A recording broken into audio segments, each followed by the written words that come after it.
Now see, in question number 1, first part, we have to find value of a and b, and then we have to add value of a and b. Now this question is based on rationalizing the denominator. On the left side, first we will rationalize the denominator, and then we will equate it with the right side. Now how will you rationalize the denominator? See, to rationalize the denominator,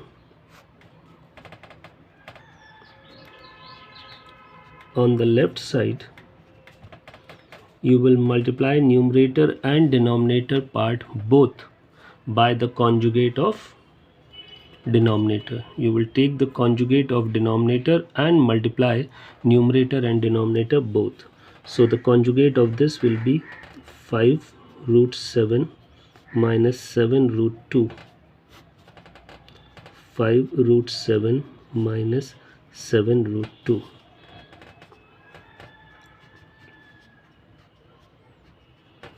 Now when we are multiplying this denominator by its conjugate, result will be a square minus b square. So we will get the result, this is a square minus b square, right? And let's see, in the numerator part we will do simple multiplication.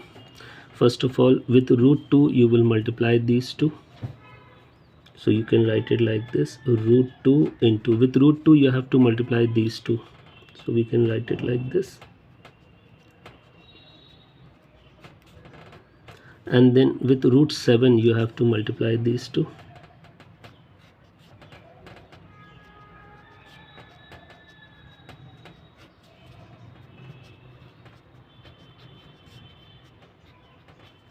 Okay, now let's multiply in the numerator place. So when we multiply in the numerator place, this irrational will be multiplied with irrational. So this will give you 5 root 2 into root 7, root 14. You will, now here again irrational multiplied by irrational, so root 2 multiplied by root 2, that will make it 2.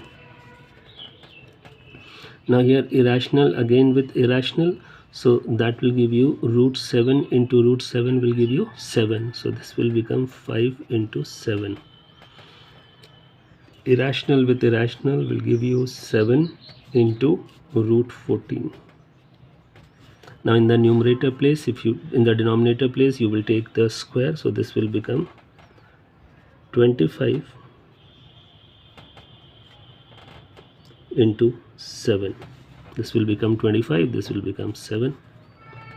This will become 49 into 2. Now this is the result that we are getting in the denominator place. Remember, we will equate it with the right side only after we have converted this denominator into a rational number. Now let's see in the numerator place.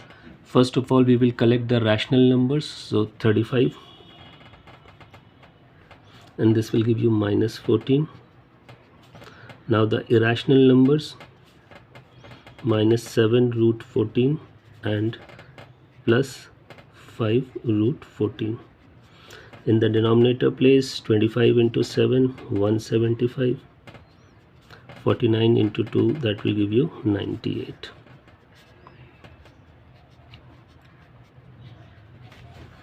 Now we will simplify the like terms. So these two rational numbers simplified, 35 minus 14 will give you 21. Minus 7 root 14 and plus 5 root 14 will give you minus 2 root 14. And in the denominator place you will be getting 77. So see here, we have rationalized the denominator. Now this can be written as left side 21 upon 77 minus 2 root 14 upon 77.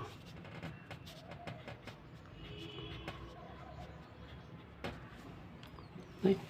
Okay, now we can equate these two. We have rationalized the denominator of the left side, and now we are going to equate it with the right side.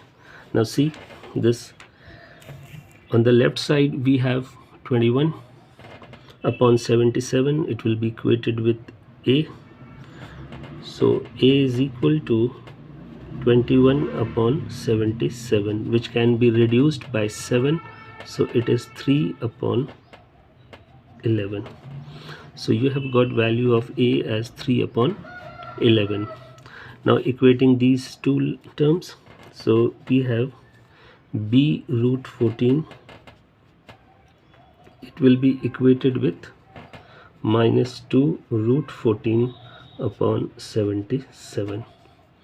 So when you simplify this, you will be getting root 14 will cancel out, so value of b you are getting minus 2 upon 77. So here we have got value of a and b, but this is not the answer. See, in the question they have asked you to find a plus b. So whatever the value of a and b you have got, now you will be adding these two. So a plus b. So here a we got 3 upon 11 and b is 2 upon 77. So you will take the LCM, that will be 77. So 11 cancels it how many times? 7 3 21 minus 2. So your result will be 19 upon 77. So this will be your result. So remember, in this first we were asked to find, first we will find a and b, and then the question says you have to find a plus b, then you will add values of a and b. It's clear to you now?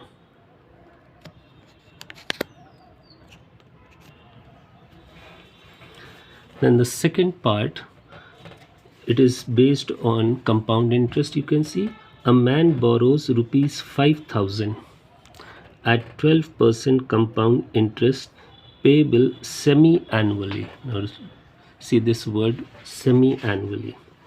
He pays back rupees 1800 at the end of every 6 months. So after every half year he is paying rupees 1800, and we have to calculate the third payment he has to make at the end of 18 months to clear the entire loan.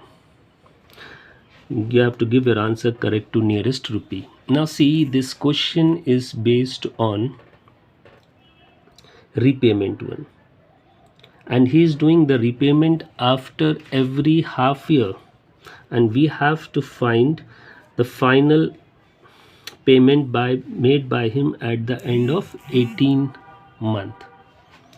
So in 18 month we will be getting 3 half years. So we will be doing calculation for 3 half years. So we will start with first half year. First half year. Now for the first half year, his principal will be whatever the sum he borrowed, time will be half year, 6 month means half year, and the rate of interest given is 12%. So let's calculate the interest for the first half year.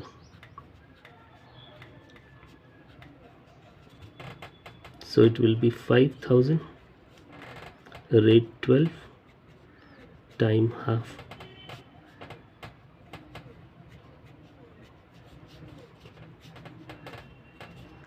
So the interest will be 300. So from here we can get the amount after 6 months. So amount after 6 months will be principal plus interest. So amount will be 5,300. Now what we generally do, whatever is the amount, it is carried forward as a principal for the next calculation. But in the questions wherever a repayment is being done, there you have to first of all subtract the repayment, and then whatever is the balance left over, that will act as principal for the next calculation. ठीक है, तो अगर repayment नहीं होता तो ये जो amount आया है यही हमारा बन जाता principal for the next calculation, अगर रीपेमेंट ना होता तो। पर चूँकि इस क्वेश्चन में रीपेमेंट है आफ्टर 6 मंथ, तो हमने देखिए पहले 6 मंथ का इंटरेस्ट निकाला, वो आया 300, उसको हमने प्रिंसिपल में जोड़ दिया, हमारे पास आ गया अमाउंट।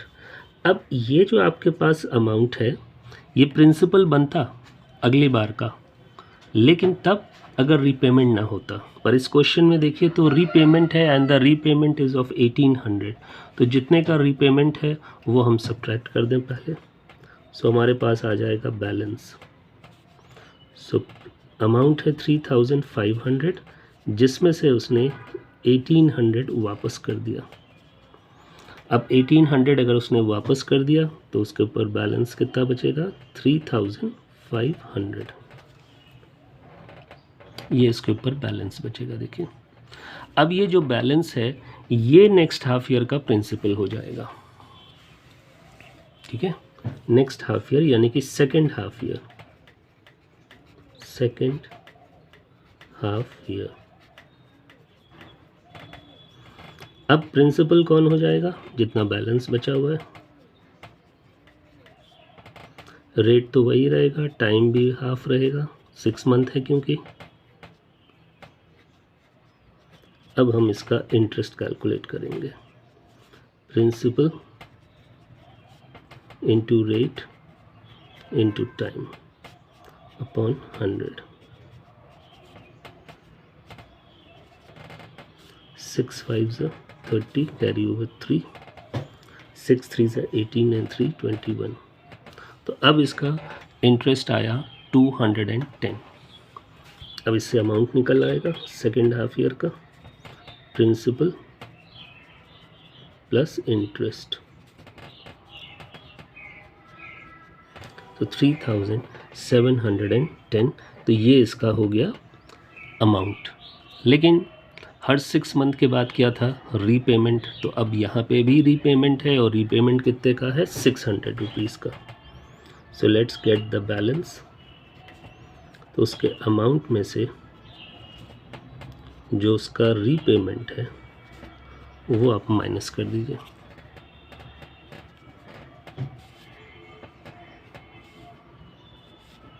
तो 1910, तो ये इसका देखिए बैलेंस आ गया। अब ये जो बैलेंस आया है ये इसका थर्ड हाफ ईयर, जो कि इसका लास्ट हाफ ईयर है, क्योंकि 18 मंथ था ना टोटल टाइम, तो उसमें 3 हाफ ईयर बनेंगे। अब हमारे पास बनेगा थर्ड हाफ ईयर।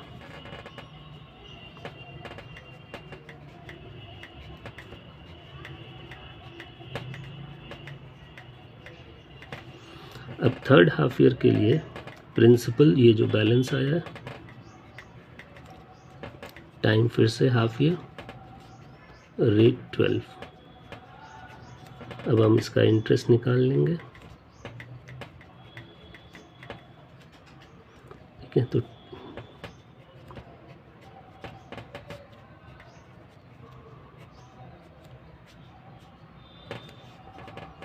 ये आ जाएगा 6 9 54, carry over 5, 6 1 6 and 5 11, divided by 10 करेंगे तो 114.6। ठीक है, इतना समझना है क्या। तो यहाँ पे आपके पास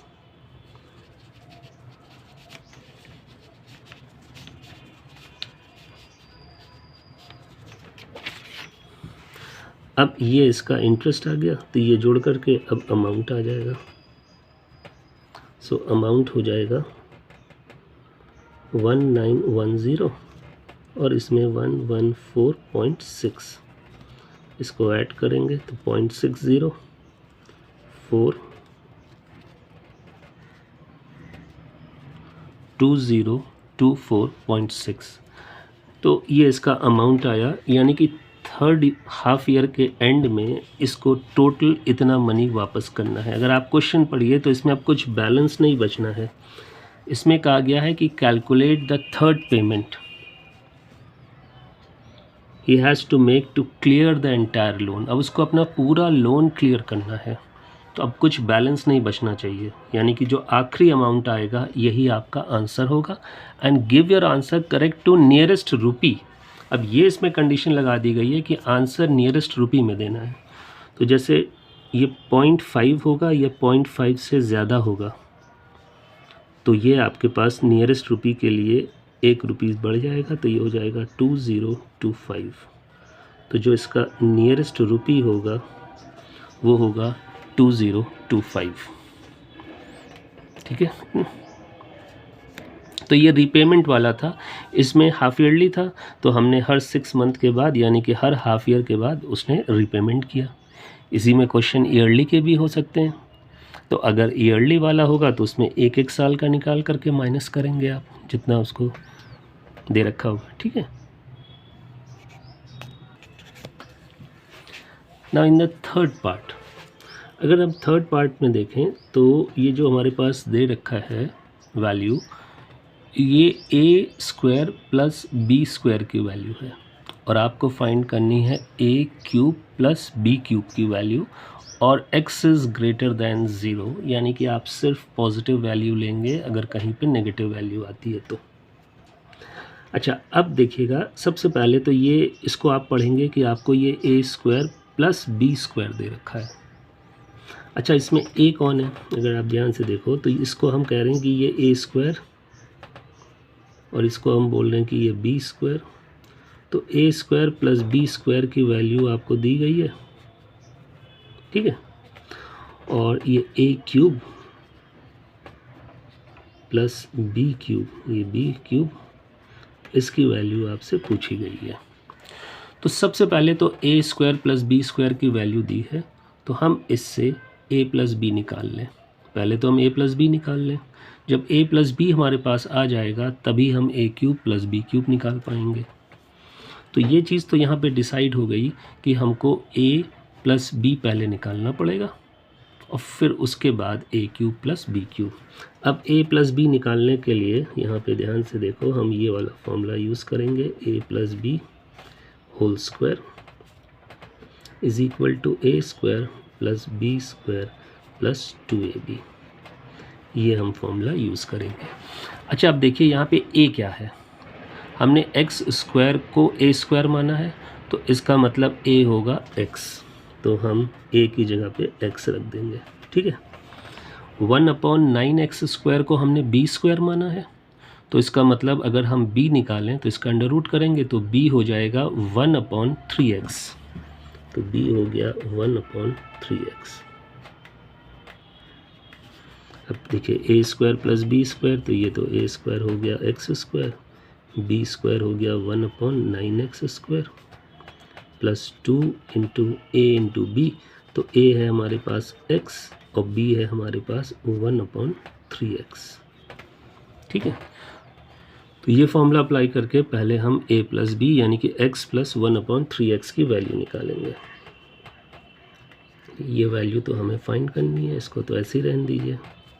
अब इसको देखिए, x square plus 1/9x square, इसकी वैल्यू दे रखी है 25/36। ये रिड्यूस हो जाएगा तो आ जाएगा 2/3।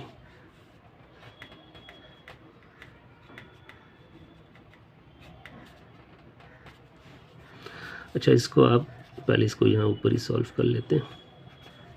उसको ऊपर एलसीएम लेके सॉल्व करें तो एलसीएम इज 36,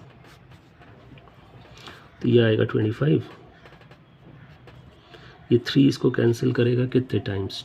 12 टाइम्स, तो 12 इंटू 2 24, तो ये आएगा 49/36। ये देखें, तो इसकी वैल्यू आ गई 49/36। अच्छा, अब ये इसके ऊपर से स्क्वायर हटाने के लिए अंडर रूट करेंगे, सो x प्लस 1/3x, इधर आप अंडर रूट करेंगे। अच्छा, जब अंडर रूट करेंगे तो result will be plus minus 7/6। But question में क्या दिया था कि x इज़ ग्रेटर देन 0। अब अगर x 0 से ग्रेटर है तो ये जो वैल्यू आई है ये नेगेटिव तो आप ले नहीं सकते। So therefore x plus 1/3x, इसकी सिर्फ हम पॉजिटिव वैल्यू ले लेंगे 7/6। ये हमने इसकी पॉजिटिव वैल्यू ले ली, ठीक है। चलिए अब हमारे पास क्या था, देखिए a² + b² दिया हुआ था, उससे हमने क्या निकाल लिया, a + b। अब हमें चाहिए a³ + b³। तो अब देखिए a³ + b³ कैसे निकलेगा। अब हम लोग a + b होल क्यूब का फॉर्मूला यूज़ करेंगे, a³ + b³ 3ab × a + b। अब a और b तो हम लोग क्या मान चुके थे, a था x, b कितना था 1/3x। जहाँ पे भी a है वहाँ पे आपको x रखना है, जहाँ पे b है वहाँ पे 1/3x।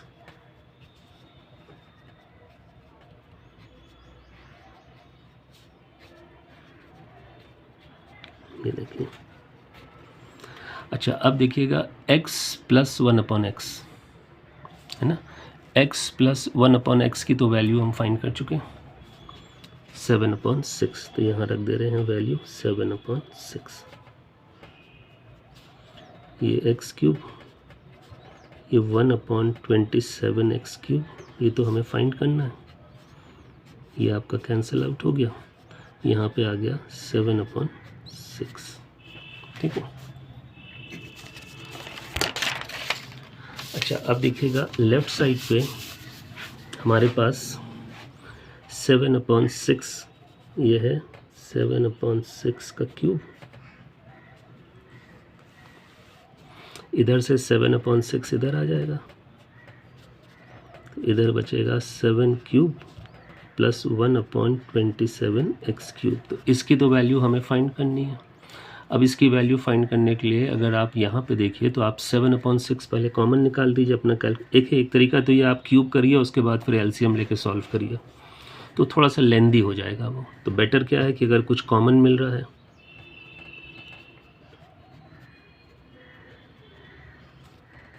ये वैल्यू हमें फाइंड करनी है, तो इधर हमें 7/6 कॉमन मिल रहा है, तो पहले हम 7/6 कॉमन निकाल दें, तो हमारे पास बचेगा 7/6 का स्क्वायर और यहाँ बचेगा -1। अब आप यहाँ पे चाहो तो सिंप्लीफाई कर लो तो आसान रहेगा। ये स्क्वायर करने पे आएगा 49/36 -1। तो इसको जब हम सिंप्लीफाई करेंगे तो 7/6 एलसीएम हो जाएगा 36, 49 - 36। तो इसको अगर हम आगे देखें तो 7/6 और ये आपके पास 49 - 36, सो ये आ रहा है 13/36। अब आप जब इसको सिंप्लीफाई करेंगे तो ऊपर 13 × 7 ये तो आपको दे देगा 91 और नीचे 216। So this will be your answer. Clear हो गया ये। तो इस तरीके से आपको क्वेश्चन के हिसाब से चलना होगा। जैसे स्क्वायर दिया है तो इसको a² b² मान लीजिए, ये फाइंड करना है। इसमें क्यूब है तो आप कहेंगे आपको a³ + b³ फाइंड करना है। तो a³ + b³ फाइंड करने के लिए पहले हमें a + b चाहिए होगा, तो a² + b² को यूज़ करके आप a + b निकाल लीजिए और उसके बाद फिर आगे क्वेश्चन सिंप्लीफाई, ठीक है।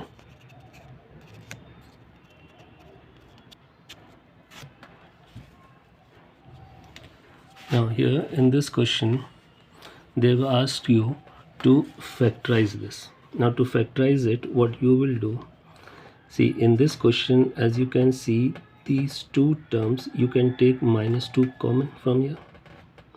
So you take -2 common, so you'll be left with a + b.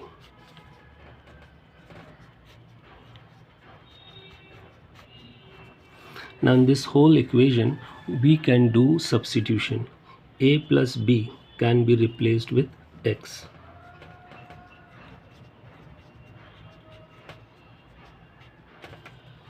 So this will become 1 minus 2x minus 3x square. Now we have to factorize this. Now here let's see what will be the product. If you multiply these two terms, product required is -3, and as the product is negative, so you can say that difference required will be 2. So we need two numbers whose product will be 3 and their difference will be 2. So the two numbers are 3 and 1. So what we will do now, we will replace this middle term by 3 minus 1.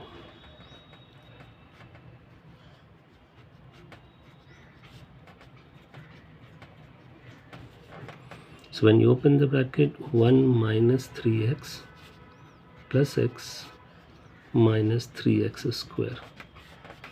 You take 1 common. Here you take x common. So you will be getting 1 minus 3x. So on factorizing it, you are getting 1 minus 3x into 1 plus x. So we have factorized it, but we have factorized it in terms of x. हमें तो a और b के terms में चाहिए. So ये आपका जो x है, अब उसको रिप्लेस करिए by a plus b. So in the first bracket, you will replace x by a plus b.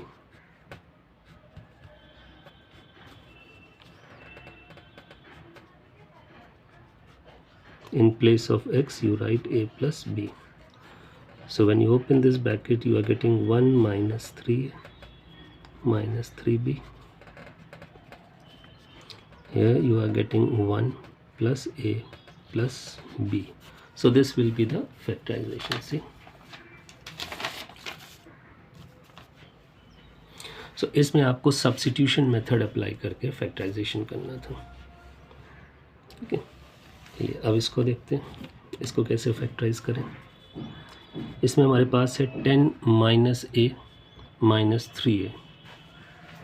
तो हम इसमें सबसे पहले तो ब्रैकेट ओपन कर लें. 10 माइनस ए से ओपन करेंगे तो minus 3a and then plus a square.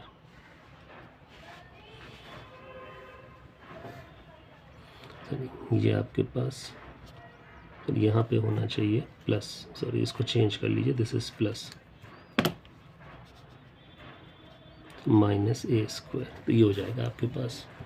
Bracket open करेंगे तो आएगा 10 minus 3a and then minus a square. अब इसमें देखिए प्रोडक्ट क्या चाहिए. प्रोडक्ट इन साइड वाले नंबर्स को मल्टीप्लाई करेंगे तो plus 10 and minus 1. So product is negative. अब प्रोडक्ट अगर नेगेटिव है तो वी नीड डिफरेंस. डिफरेंस कितना चाहिए? 3. So we need two numbers जिनका प्रोडक्ट तो 10 हो लेकिन डिफरेंस 3 हो. सो 5 एंड 2. सो अब हम इस मिडिल नंबर को रिप्लेस करते हैं. देखिए 5 माइनस 2 से. ब्रैकेट ओपन करने पे आएगा माइनस 5a प्लस 2a. अब यहाँ पे कॉमन हो जाएगा 5. सो 2 माइनस a. यहाँ पे कॉमन हो जाएगा आपका a, तो आएगा 2 माइनस a. तो इन दोनों का रिज़ल्ट हमें मिलेगा 2 minus a into 5 plus a. तो देखिए यहाँ पे हमने पहले ब्रैकेट ओपन किया. ब्रैकेट ओपन करने के बाद हमारे पास ये क्वाड्रेटिक आया, तब हम लोगों ने इसको सिंप्लीफाई किया. ठीक है.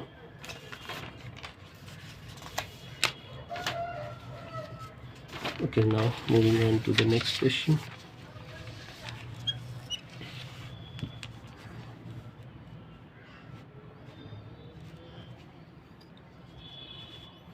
चलिए अब देखते हैं नेक्स्ट क्वेश्चन में क्या दिया हुआ हमारे पास. अब नेक्स्ट क्वेश्चन में हमारे पास दे रहे हैं find the coordinates of the point on the x axis. अब हमें जिस पॉइंट के कोऑर्डिनेट्स फाइंड करने हैं, पहली चीज़ तो बताया गया है कि वो पॉइंट है कहाँ पे, ऑन द एक्स एक्सिस. सो अगर आपको कभी भी एक पॉइंट सपोज करना हो ऑन द एक्स एक्सिस,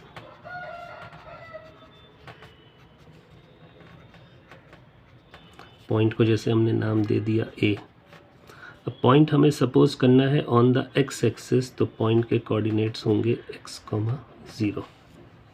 ठीक है। अब इस पॉइंट का डिस्टेंस दिया है 17 units from the other point. ये दूसरा पॉइंट है, इसको नाम दे दो b। अब इस पॉइंट A का इस पॉइंट B से जो डिस्टेंस है वो बताया गया है 17। अच्छा, अगर पॉइंट्स को मैंने नाम दिया है A एंड B, तो जो डिस्टेंस होगा उसको नाम दूंगा AB। जैसे पॉइंट्स के नाम होंगे उसी के हिसाब से डिस्टेंस का नाम होगा, तो डिस्टेंस हो जाएगा AB। चलिए अब हम यहाँ पे डिस्टेंस फार्मूला यूज़ करें। पहले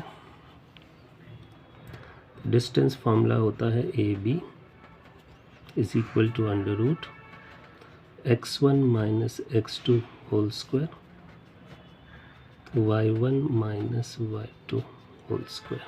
ये डिस्टेंस फार्मूला होता है। अब इसमें समझिएगा, ये जो दो पॉइंट्स हैं हमारे पास, इसमें से एक पॉइंट को हम बोलते हैं x1 y1 और दूसरे को बोलते हैं x2 y2। अब इस फॉर्मूले में वैल्यूज़ डाल दें। AB की जगह पे 17, x1 माइनस x2, तो x1 है x minus 11, y1 minus y2, y1 है 0।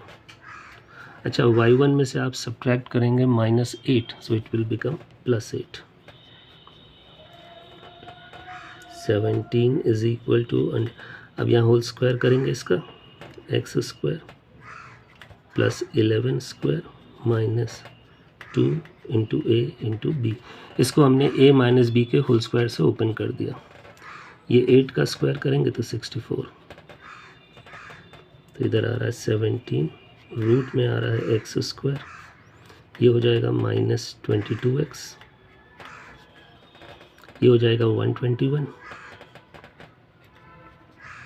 और साथ में +64।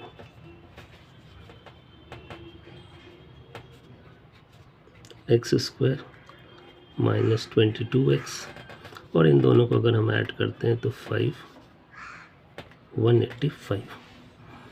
अच्छा, अब ये रूट हटाने के लिए हम स्क्वायरिंग बोथ द साइड कर दें। ये आ जाएगा 289, इधर अंडर रूट हटेगा,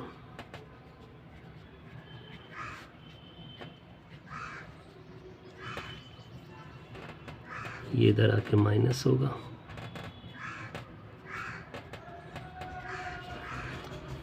अब -289 and +185, so that will give you -104। तो ये आपके पास आ गई क्वाड्रेटिक इक्वेशन। अब इस क्वाड्रेटिक इक्वेशन को हम लोग फैक्टराइज करेंगे। अब इसमें भी देखिए, पहले तो हम चेक करें कि हमें प्रोडक्ट कितना चाहिए। तो इन दोनों का मल्टीप्लिकेशन हमें प्रोडक्ट देगा। इसके पास है +1, इसके पास है -104, सो प्रोडक्ट तो आ रहा है -104। अब अगर प्रोडक्ट नेगेटिव आया है तो हमें चाहिए होगा डिफरेंस। मिडिल में नंबर कितना है 22। अब हमें ऐसे दो नंबर चाहिए जिनको मल्टीप्लाई करें तो 104 आए, लेकिन अगर उन्हीं दो नंबर्स को हम डिफरेंस करें तो 22 आ जाए। सो नंबर हो जाएंगे 26 एंड 4। 26 और 4 को आप मल्टीप्लाई करिएगा तो 104, इन दोनों का डिफरेंस करिएगा तो 22। अब हम इस मिडिल वाले नंबर को रिप्लेस करते हैं, तो ये मिडिल में नंबर है 22, उसकी जगह आएगा 26 माइनस 4 इज इक्वल टू 0। चाहे लेफ्ट में लिखिए या राइट में, उससे कोई फ़र्क तो पड़ना नहीं। ब्रैकेट ओपन करेंगे,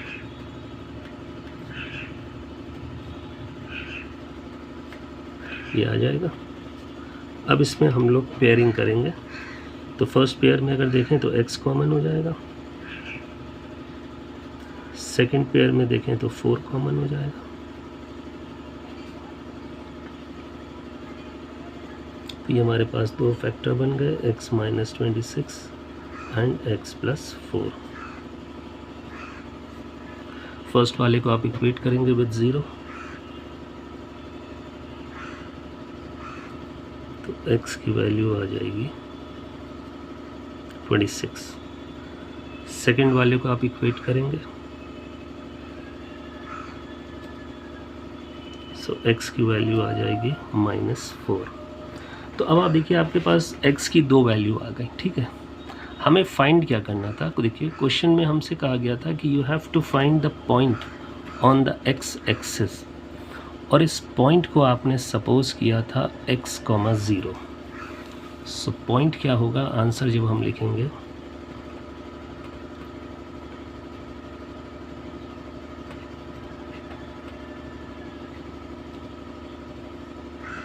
आपने पॉइंट सपोज किया था x, 0।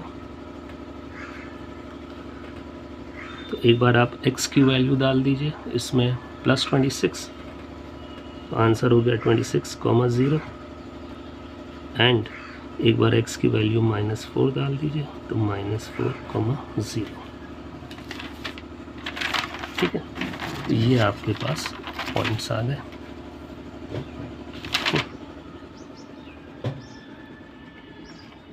ठीक है,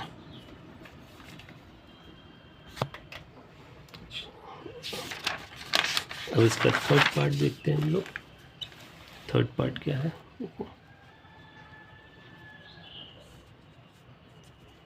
अब थर्ड पार्ट में हमारे पास दिया हुआ है prove that the figure obtained by joining the mid points of adjacent sides of a quadrilateral is a parallelogram. अब आपको एक क्वाड्रिलेटरल लेना है, आपको उस क्वाड्रिलेटरल के एडजेसेंट साइड्स के मिड पॉइंट को ज्वाइन करके एक फिगर ऑब्टेन करनी है, और जो वो फिगर ऑब्टेन होगी उसको पैरेललोग्राम प्रूफ करना है।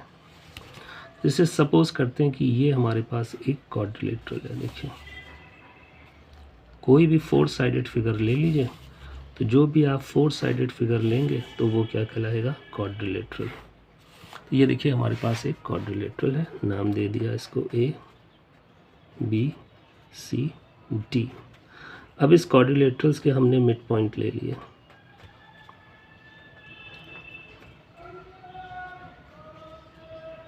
ये हमने इस क्वाड्रिलेटरल के मिड पॉइंट्स ले लिए E, F, G, H, ये एडजेसेंट साइड्स के मिड पॉइंट हैं।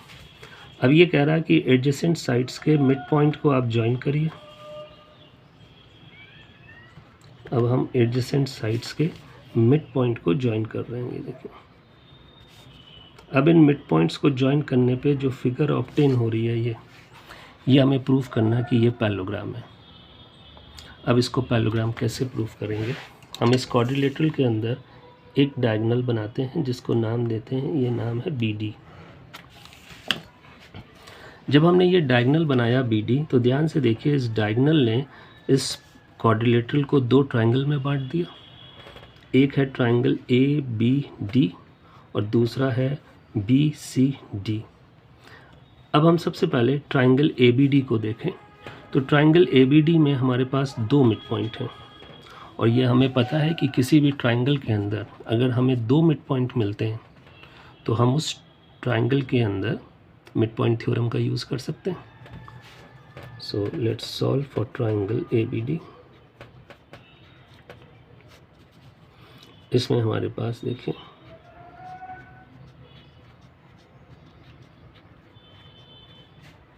सर ये क्या कर रहे हैं, ट्रायंगल ABD, इसमें हमें मिड पॉइंट थ्योरम लगानी है। सो हमने यहाँ से मिड पॉइंट थ्योरम ले ली। E is the mid point, E जो है वो हम देखिए तो मिड पॉइंट है, किसका मिड पॉइंट है, ऑफ AB। H देखिए H भी मिड पॉइंट है,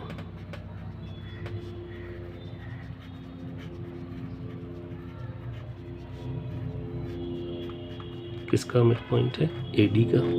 तो अब मेरे पास यहाँ पे 2 मिड पॉइंट हैं, तो किसी भी ट्रायंगल में अगर 2 मिड पॉइंट हो तो हम वहाँ पे प्रॉपर्टी लगा सकते हैं, the line segment joining the 2 mid points is always half and parallel to the third side. तो यहाँ पे हमारे पास EH ये हो जाएगा पैरेलल टू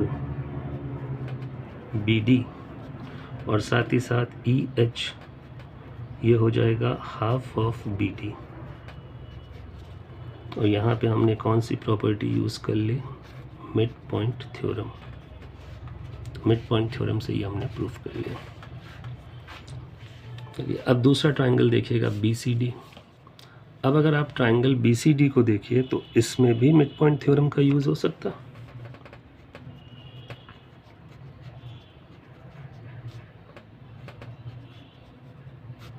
अब आप देखिए तो ट्राइंगल बी सी डी में भी दो मिड पॉइंट हैं, एक तो एफ है, F is mid point of B C, एक जी है, G is mid point C D. अब अगर मैं कोई भी लाइन सेगमेंट लूँ जो दो मिड पॉइंट को ज्वाइन कर रहा हूँ तो it is always half and parallel to the third side. तो ये जो जी एफ है ये बी डी के हाफ हो जाएगा और बी डी के पैरेलल हो जाएगा।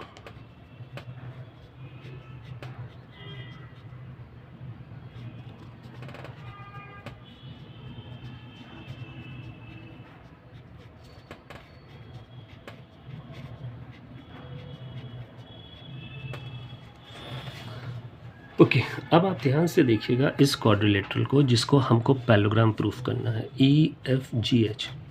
अब हमारे पास देखिए प्रॉपर्टी ये होती है पैरेललोग्राम प्रूफ करने की, हम कोई भी क्वाड्रिलेटरल ले लें और उसका one pair of opposite sides, remember one pair of opposite side. तो मैंने ये वाला पेयर चूज़ किया था E H and F G. तो मैंने इस पेयर को, सिर्फ एक पेयर को जो कि ऑपोजिट है, उसको मुझे इक्वल शो करना होता है एज वेल एज पैरेलल। तो अगर मैं इन दोनों को इक्वल और पैरेलल शो कर दूंगा तो ये जो क्वाड्रिलेटरल है ई एफ जी एच ये पैरेललोग्राम प्रूफ हो जाएगा और यही हमें करना था। तो ध्यान से देखिए हमने क्या किया था, इन क्वाड्रिलेटरल ई एफ जी एच। अब इस क्वाड्रिलेटरल में सबसे पहले तो देखिए आपने शो किया है कि E H is parallel to B D और फिर आपने शो किया है F G that is also parallel to B D. तो अगर ई एच और एफ जी दोनों बी डी के पैरेलल हैं तो इसका मतलब ये दोनों आपस में पैरेलल हैं। तो हमने सबसे पहले ये शो कर दिया कि E H is parallel to F G और इन दोनों के पैरेलल होने की वजह है कि ये दोनों पैरेलल टू बी डी हैं। यहाँ से देखिए ई एच ये बी डी के पैरेलल, एफ जी ये भी बी डी के पैरेलल, तो इसका मतलब ये दोनों पैरेलल हो गए। अच्छा फिर अब यहाँ पे देखिए दूसरी चीज़, E H half of B D है, एफ जी वो भी हाफ ऑफ बी डी है। तो जब ई एच और एफ जी दोनों हाफ ऑफ बी डी हैं तो इसका मतलब ये हुआ कि ये दोनों आपस में इक्वल हैं। रीजन में डाल देंगे both are half of B D. तो ई एच और एफ जी दोनों हाफ ऑफ बी डी हो गए। तो देखिए इस क्वाड्रिलेटरल के अंदर आपने एक पेयर को पैरेलल भी दिखा दिया और इक्वल भी दिखा दिया। सो इसका मतलब E F G H is a parallelogram. So हम यहाँ रीज़न डाल दे रहे हैं, as we have shown one pair of opposite sides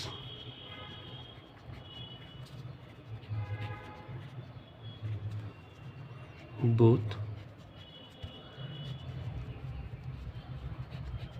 parallel and equal, therefore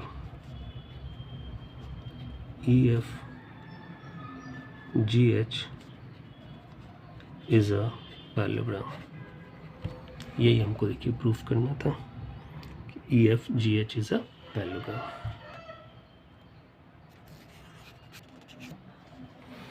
अच्छा अब इसमें देखिए क्वेश्चन नंबर 3 फर्स्ट पार्ट। अब आपको यहाँ पे एक ट्रिग्नोमेट्रिक इक्वेशन दी है, तो हम इस ट्रिग्नोमेट्रिक इक्वेशन को सॉल्व करके पहले थीटा फाइंड करेंगे और जब थीटा यहाँ से फाइंड कर लेंगे तो उस थीटा को यहाँ पुट करके इस एक्सप्रेशन की वैल्यू फाइंड कर लेंगे। ठीक है, तो पहले हम इस ट्रिग्नोमेट्रिक इक्वेशन को सॉल्व करते हैं और इस ट्रिग्नोमेट्रिक इक्वेशन को सॉल्व करके थीटा को फाइंड करते हैं। तो देखिए ये हमारे पास दिया है √3 tan 2 theta is equal to 3, तो √3 को उधर क्रॉस मल्टीप्लाई करें।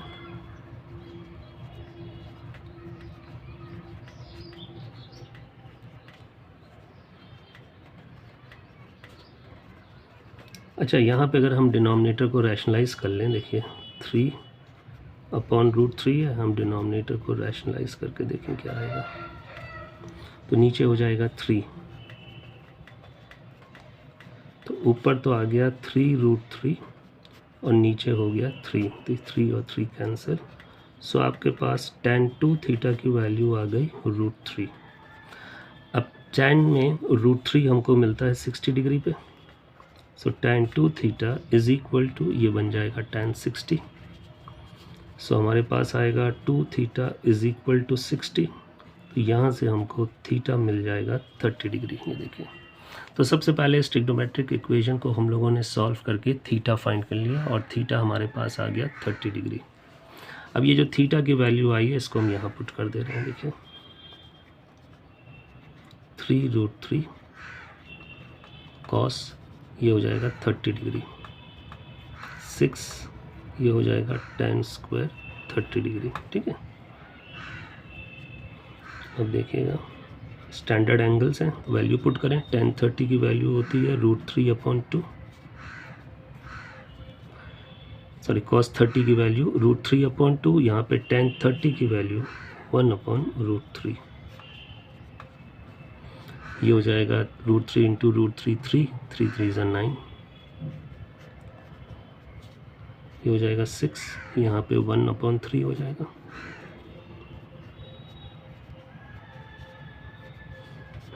एलसीएम हो जाएगा 4,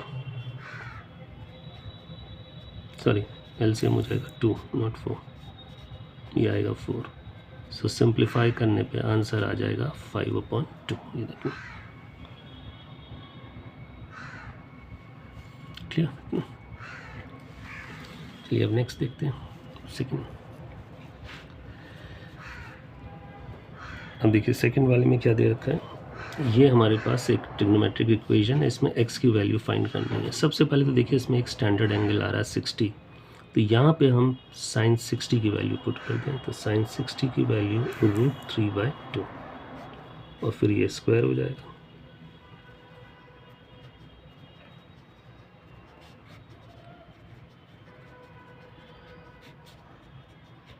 अच्छा, इसको स्क्वायर करेंगे तो हो जाएगा 3/4 और इधर जाके माइनस हो जाएगा।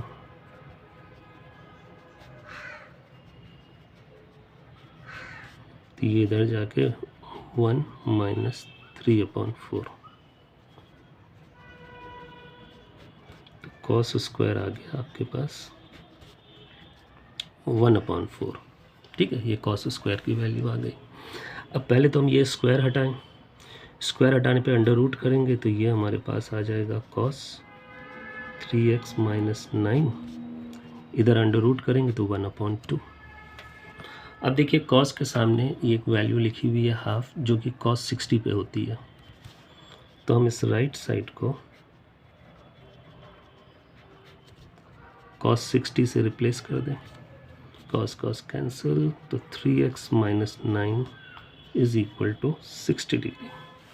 अब सिंपल इक्वेशन है, इसको सॉल्व करेंगे।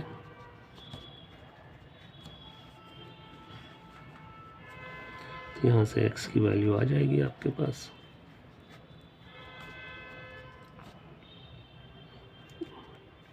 सो 23। तो value for x will be 23। ठीक है, okay, now moving on to the next question.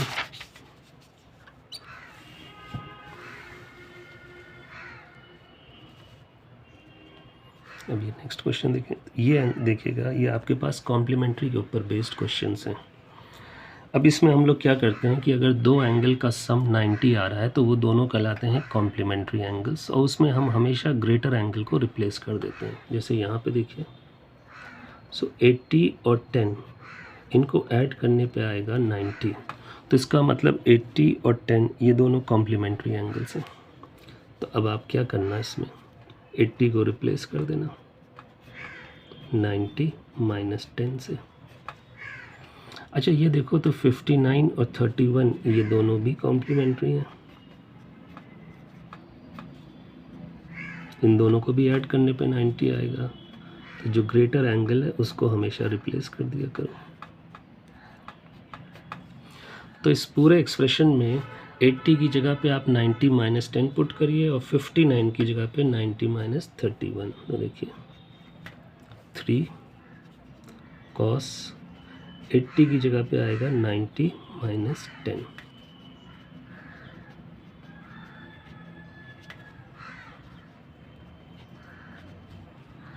Fifty 59 की जगह पे आएगा 90 माइनस 31।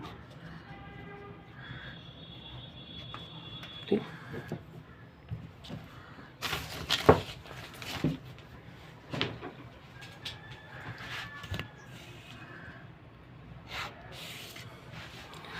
अच्छा अब देखिए यहाँ पे हम फॉर्मूला अप्लाई करें, cos 90 माइनस थीटा। तो cos 90 माइनस थीटा होता है साइन थीटा, तो ये हो जाएगा साइन 10, साथ में है कोसेक 10। अब देखिए साइन 90 माइनस थीटा होता है cos थीटा, तो ये हो जाएगा cos 31, साथ में है सेक 31।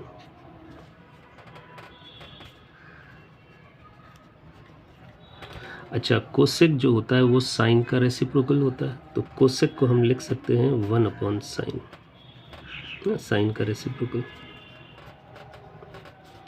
इसी तरीके से जो सेक होता है वो कॉस का रेसिप्रोकल होता है, तो इसको लिख सकते हैं 1 अपॉन कॉस। ये कैंसिल तो बचेगा 3, यहाँ पे ये कैंसिल तो बचेगा 2, so your answer will be 5। तो ये कॉम्प्लीमेंट्री के ऊपर बेस्ड क्वेश्चन था। एक ये वाला देखते हैं हम लोग, इसका फोर्थ पार्ट। अब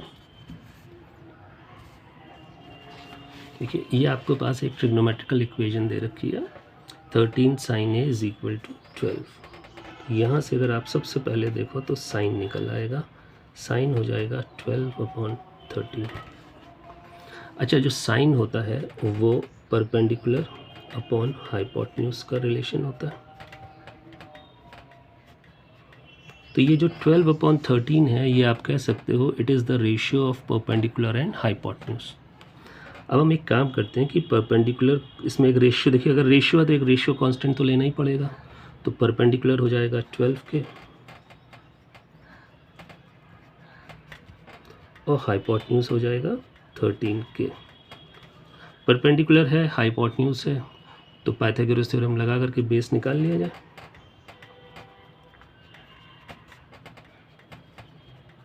हाइपोटेन्यूज हो जाएगा 13 के,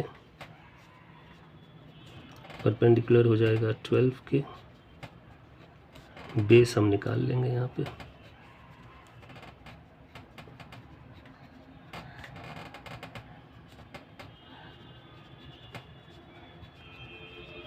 ये इधर आके माइनस हो जाएगा, तो माइनस करने पे बचेगा 25 के स्क्वायर। सो बेस हो जाएगा इसका अंडर रूट यानी कि 5 के। अब आप ये देखिए आपके पास परपेंडिकुलर भी है, हाइपोटेन्यूज भी है और बेस भी है। तो जो perpendicular, hypotenuse, base, right angle triangle की तीनों ही साइड्स हैं, तो यहाँ से आप सेक और टेन निकाल लो पहले तो। अब देखिए सेक क्या होता है, सेक होता है हाइपोटेन्यूज अपॉन बेस। हाइपोटेन्यूज कितना है देखिए 13 के, बेस कितना है 5 के, ये डिवाइड होके आपको देगा 13 अपॉन 5। ऐसे ही आपको चाहिए 10, tan का क्या होता है परपेंडिकुलर अपॉन बेस। ठीक है, परपेंडिकुलर कितना है आपके पास 12 के, बेस कितना है आपके पास 5 के, तो ये रिड्यूस होके देगा 12 अपॉन 5। अच्छा, अब मुझे sec a माइनस टेन ए करना है।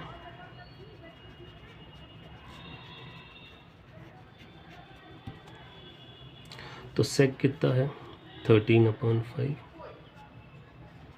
tan कितना है 12/5। इसको एलसीएम लेके आप माइनस करना तो आंसर हो जाएगा 1/5। ये आपका आंसर आ जाएगा। देखिए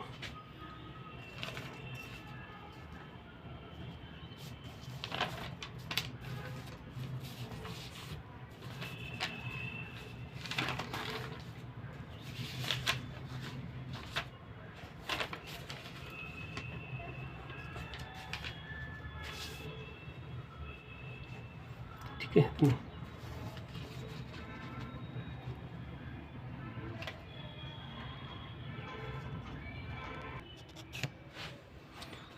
See, question number 4, first part. They are saying 4 cubes, each of edge 7 centimeter, are joined end to end. Okay, 4 cubes, इनको हमें ज्वाइन करना है एंड टू एंड। ये देखिए, अगर हम 4 क्यूब्स को एंड टू एंड ज्वाइन करेंगे तो पहले तो ये समझें कि फिगर कौन सी बनेगी। ये देखिए, आप 4 क्यूब्स को एंड टू एंड ज्वाइन कर रहे हैं। ये देखिए, तो अगर आपने 4 cubes end to end join किए तो पहली बात तो फिगर कौन सी बन गई, क्यूबॉइड। अगर मैं इस क्यूबॉइड की लेंथ पूछूं तो हर क्यूब का एज है 7, तो क्यूबॉइड की जो लेंथ बनेगी वो बनेगी 28 सेंटीमीटर। अच्छा, क्यूबॉइड की जो ब्रेथ है वो तो क्यूब के एज के बराबर रहेगी, तो ब्रेथ रहेगी 7। अगर हाइट देखो तो क्यूबॉइड की जो हाइट है वो भी क्यूब के एज के बराबर रहेगी। तो जब क्यूब्स को ज्वाइन करके एक क्यूबॉइड बनाते हैं तो उसमें लेंथ तो बढ़ जाएगी लेकिन ब्रेथ और हाइट सेम रहेगी। तो अब इस तरीके से पहले इस क्यूबॉइड की हमने लेंथ, ब्रेथ और हाइट निकाल ली।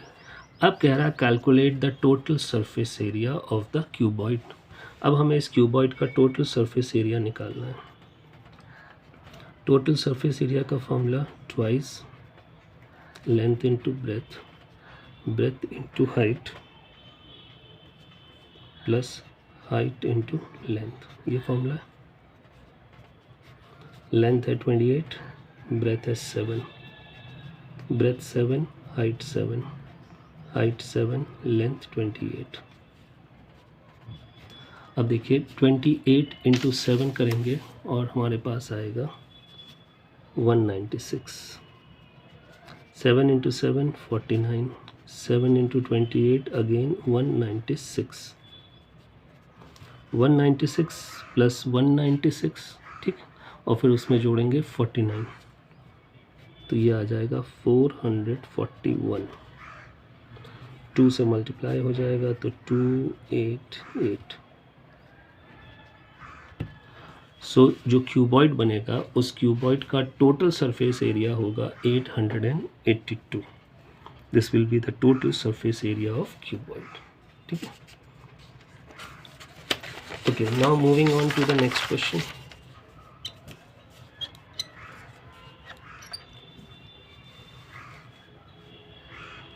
अब ये देखिए, जो आपके पास नेक्स्ट क्वेश्चन है ये तो इंडिसीज का है। इसमें सबसे पहले तो हम लोग जहाँ कहीं डेसिमल दिख रहा है उसको हटा देंगे ये, और प्राइम फैक्टर में चेंज कर लेंगे। अब आप सबसे पहले इसको देखिएगा, 1/4 का अंडर रूट करेंगे तो ये तो आपको पता ही होगा, 1/4 का अंडर रूट करोगे तो ये तो 1/2 हो जाएगा। देखो, अब यहाँ पे समझो ये है 25.25, तो डेसिमल हटाओगे तो ये बन जाएगा 25/100, और उसके बाद ये रिड्यूस हो जाएगा तो 1/4 हो जाएगा। देखो, raise to power of 3 minus 2x, ठीक है, यह है 1/16 raise to power of -x। अब एक काम करते हैं कि इन सब में हम रेसिप्रोकल कर देते हैं। ये जो टर्म्स नीचे हैं इनको ऊपर ले आते हैं। जहाँ कहीं भी रेसिप्रोकल होता है ध्यान रखना, पावर का साइन चेंज हो जाएगा। जैसे ये 1/2 है, अगर हम इसको रेसिप्रोकल करके 2 को ऊपर लाएंगे तो ये जो इसकी पावर थी इसका साइन चेंज हो जाएगा, मतलब x नेगेटिव हो जाएगा और 2 पॉजिटिव, 2 पॉजिटिव और x नेगेटिव। ये देखिए, अच्छा इसमें अगर हम रेसिप्रोकल करेंगे तो 4 ऊपर आएगा, 1 नीचे।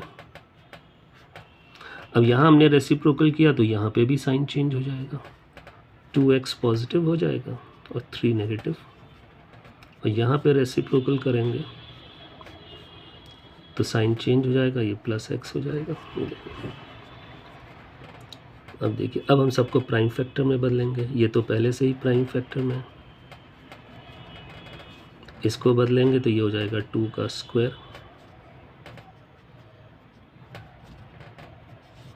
इसको बदलेंगे तो 2 की पावर 4 हो जाएगा। देखिए, अब अगर ब्रैकेट ओपन करेंगे तो 2 की पावर 2 - x, यहाँ ब्रैकेट ओपन करेंगे तो 2 की पावर 4x - 6, और यहाँ पे अगर हम ब्रैकेट ओपन करेंगे तो 2 की पावर 4x।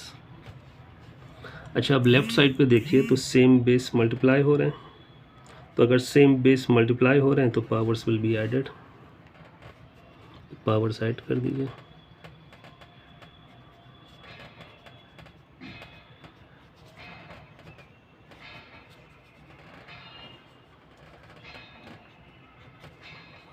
तो लेफ़्ट साइड पे हो जाएगा 2 की पावर 3x - 4, राइट साइड में है 2 की पावर 4x। अब देखिए दोनों तरफ बेस सेम हो गए तो powers will be equated, 3x - 4 is equal to 4x -4 is equal to, तो आपके पास यहाँ से x की वैल्यू कितनी आ गई, देखिए -4।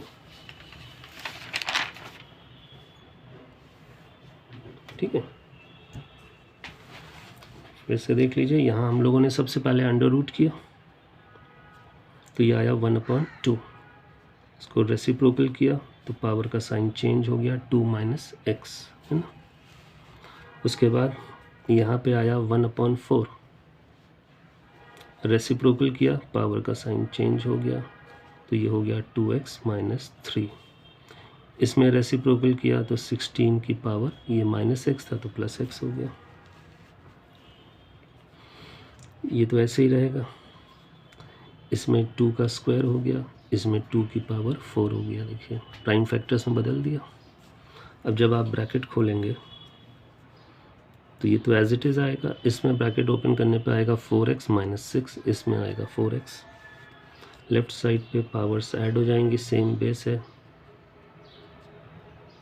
तो आएगा -4 एंड +3x, इधर है 4x, बेस से में पावर इक्वेट कर दीजिए तो x की वैल्यू -4।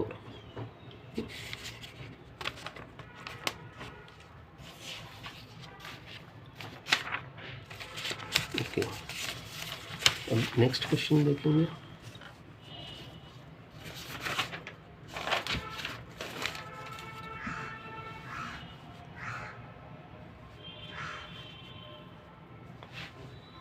अब देखिए, आपके पास नेक्स्ट क्वेश्चन में दिया है a point P is equidistant from these 2 points. अच्छा, ये जो 2 पॉइंट्स हैं इनको नाम A और B दे दें हम। अब क्वेश्चन के हिसाब से ये जो पॉइंट P है,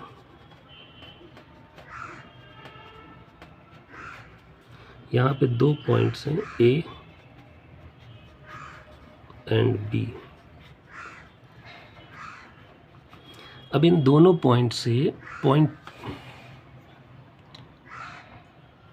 P को क्या कहा जा रहा है, इक्विडिस्टेंट। यानी कि अगर हम एक बार डिस्टेंस PA निकालें और एक बार हम डिस्टेंस PB निकालें तो ये दोनों डिस्टेंस बराबर है।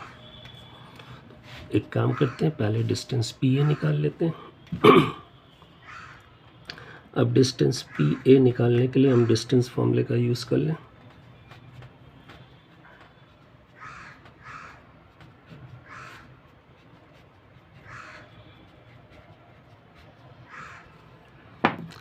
अच्छा, जब 2 पॉइंट्स के बीच में डिस्टेंस निकालते हैं तो किसी एक को x1 y1 मानना होता है और दूसरे को x2 y2।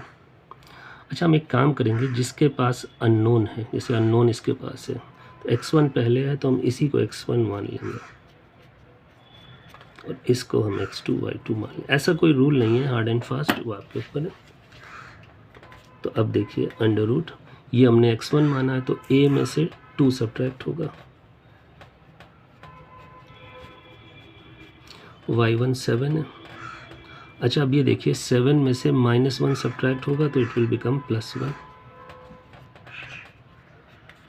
इसको अगर आप ओपन करते हैं तो आएगा a² + 4 - 4a। अच्छा, ये सिंप्लीफाई होके हो जाएगा 8 का स्क्वायर 64, तो ये आएगा a² - 4a + 68। ये हम लोगों ने फाइंड कर लिया डिस्टेंस PA। ठीक है, अब यहीं पे हम डिस्टेंस PB निकाल लें। फॉर्मूला तो यही यूज़ होगा, देखिए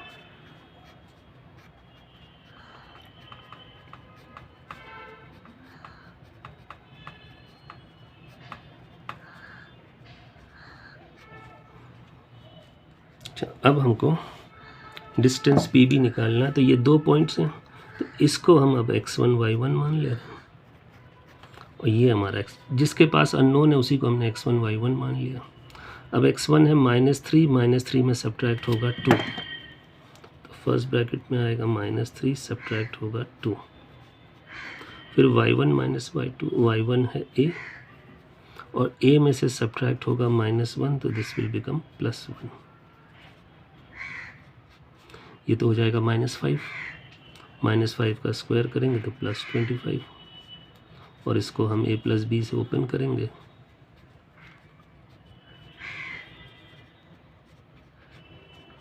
ये हमारे पास आ गया a² + 2a + 26। तो हमने दोनों डिस्टेंस निकाल लिए PA एंड PB। ना अकॉर्डिंग टू क्वेश्चन ये जो पॉइंट P था ये इन दोनों से इक्विडिस्टेंट था, तो इसका मतलब हुआ कि PA = PB। तो ये दोनों डिस्टेंस चलिए अब इक्वेट कर दिए जाएंगे। PA = PB, PA की जगह पे आ जाएगा रूट में, PB की जगह यहाँ आ जाएगा रूट में,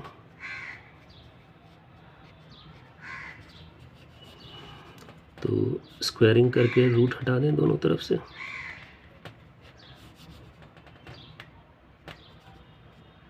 a²।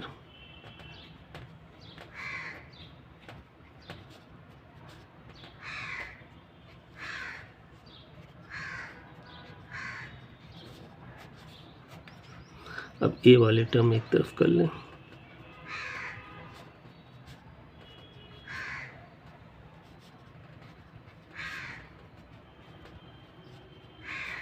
अब 68 नेगेटिव एंड +26, तो ये आएगा -42। सो a की वैल्यू कितनी आ जाएगी, देखिए तो a की वैल्यू आपके पास आ जाएगी 7। ठीक है,